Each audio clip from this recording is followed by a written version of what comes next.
Halo anak-anak kelas 4, bertemu lagi dalam video pembelajaran kali ini. Pada video pembelajaran kali ini, kita akan belajar materi tentang aku membutuhkan orang lain.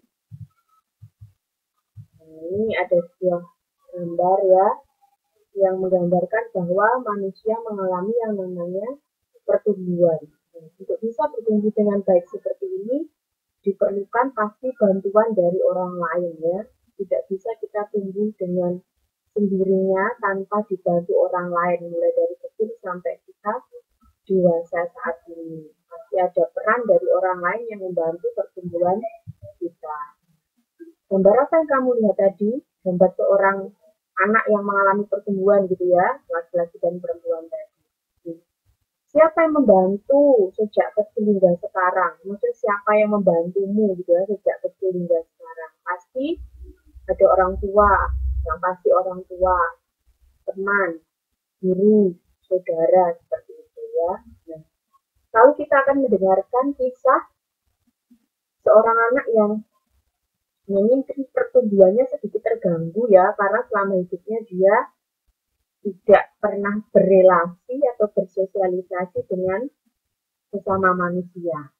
Nah ini kisah Rocompengnya, ini kisah dari luar negeri. Ya. Seorang anak bernama Rocompengnya pernah dikabarkan hilang saat menggembalakan kerbau di hutan Kamboja tahun 1989. Saat itu Roh baru berusia 8 tahun. Setelah 18 tahun, tepatnya pada 2007, Roh sempat dikabarkan ditemukan ketika seorang warga melihat seorang wanita tidak berpakaian memasuki rumahnya untuk mencuri beras. Karena merasa yakin wanita itu Roh, pihak keluarga mencoba mengembalikan perilaku Roh seperti manusia normal. Namun usaha tersebut gagal karena Roh lebih suka merangkak daripada berjalan dan tidak mau mengenakan pakaian. Bahkan akhirnya Roh kembali ke hutan. Walaupun tidak diketahui secara pasti dirawat oleh hewan apa, namun diyakini kalau Roh saat masa perkembangannya diasuh oleh hewan-hewan liar di dalam hutan. Nah, dari kita ini kita bisa menyimpulkan bersama, sepertinya Roh ini diasuh oleh hewan ya. Nah, makanya dia perkembangannya pun pertumbuhannya terganggu karena dia tidak bisa berjalan dengan lancar. Nah, tidak berjalan seperti manusia normal tadi ya. Nah, apa yang dikisahkan dalam cerita di atas? Jadi seorang anak bernama Rocompengien yang mengalami gangguan perkembangan atau pertumbuhan. Ya, salah satu gangguannya adalah ketika dia tidak bisa berjalan normal. Ya, bayangkan dia memang tidak bisa atau tidak pernah melihat manusia yang jalannya normal karena dia selama beberapa tahun, berpuluh-puluh tahun dia hidupnya di dalam hutan, di mana di hutan itu pasti yang banyak ya hanya hewan, makanya dia meniru jalannya, cara berjalannya hewan gitu ya. Maka perasaannya sudah mendengar cerita tadi, kasihan gitu ya, karena ada seorang anak yang perkembangannya, pertumbuhannya terganggu ketika dia tidak pernah berrelasi, bersosialisasi dengan manusia lain. Tapi dia malah banyak berrelasi, bersosialisasi dengan hewan. Ya. Mengapa Rocompeng yang bisa berperilaku seperti itu? Nah tadi, karena selama seumur hidupnya atau beberapa tahun ya, semenjak dia hilang tadi di dalam hutan, dia tidak menemukan manusia yang bisa menjadi teladannya untuk bersikap, untuk berperilaku, sehingga pada akhirnya dia tadi yang meniru hewan ya, jadi cara berjalannya menjadi tidak normal. Apa pesan cerita ini bagi kita? Pesannya adalah untuk bisa mengalami pertumbuhan, perkembangan dengan baik, maka kita membutuhkan bantuan orang lain ya. Karena pada dasarnya manusia adalah makhluk sosial yang selalu membutuhkan bantuan dari orang lain agar bisa hidup dengan baik. Oke, lalu kita mendalami dari kitab suci, di mana Yesus juga mengatakan bahwa Yesus menganggap bahwa semua orang menjadi saudara ya. Yesus ini berarti memang juga makhluk sosial yang memerlukan saudara yang menganggap kita juga sebagai saudara. Yesus dan sanak saudaranya Markus bab 3 ayat 31-35. Lalu datanglah Ibu Yesus dan saudara-saudara Yesus. Sementara mereka berdiri di luar, mereka menyuruh orang memanggil dia. Ada orang banyak duduk mengelilingi dia. Mereka berkata kepadanya, "Lihat, ibu dan saudara-saudaramu ada di luar dan berusaha menemui engkau." Jawab Yesus kepada mereka, "Siapa ibuku dan siapa saudara-saudaraku?" Dia melihat kepada orang-orang yang duduk di sekelilingnya itu dan berkata, "Inilah ibuku dan saudara-saudaraku. Barang siapa melakukan kehendak Allah, dialah saudaraku laki-laki, dialah saudaraku perempuan." Nah, ini ya. Jadi Yesus tadi ketika sedang mengajar banyak orang, ditemui banyak orang, Yesus berusaha didatangi oleh ibunya dan saudaranya dari 9 terlihat.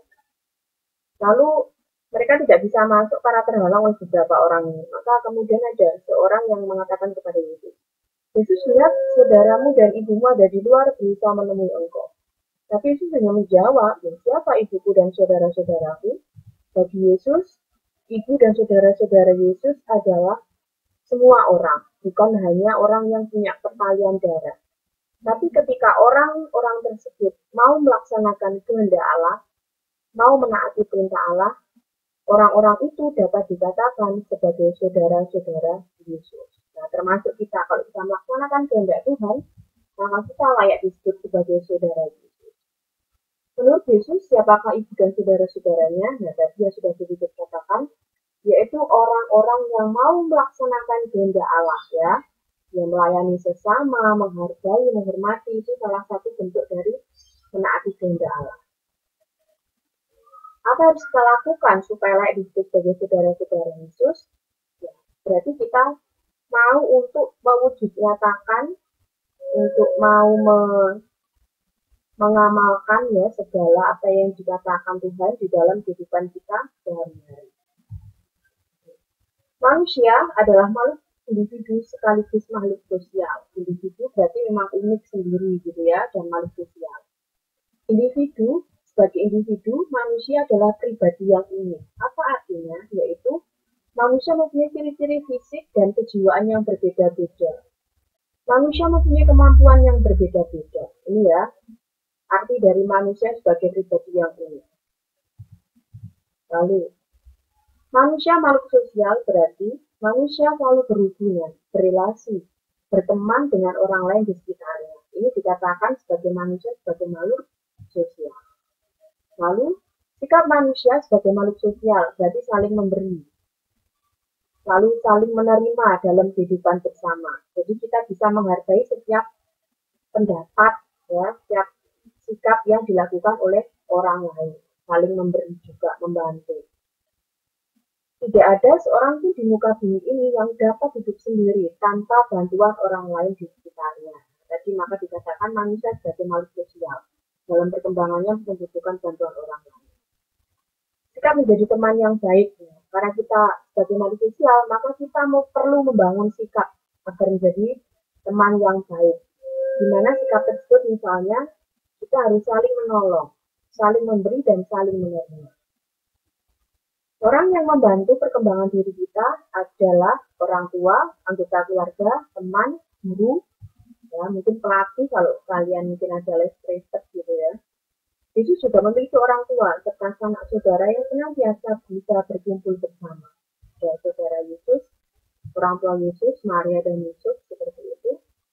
Yesus mengajarkan kepada kita arti persaudaraan sejati. Apa arti dari persaudaraan sejati itu? Yaitu bahwa kita harus saling mengasihi, mencintai, memperhatikan satu dengan yang lain tanpa pamrih sesuai dengan kehendak Tuhan. Dan supaya kita bisa disebut sebagai saudara-saudara Yesus ya dalam kitab Markus tadi, maka kita harus melakukan kehendak Allah, yaitu hidup saling mengasihi dan taat pada perintah-perintah Allah. Nah, dengan demikian, barulah kita layak untuk disebut sebagai saudara-saudara Yesus. Jadi memang kita memerlukan ya, sangat memerlukan bantuan dari orang lain sebagai makhluk sosial agar perkembangan dan pertumbuhan kita menjadi baik. Oke. Sekian materi dari Filipit. Semoga bermanfaat. Selamat belajar.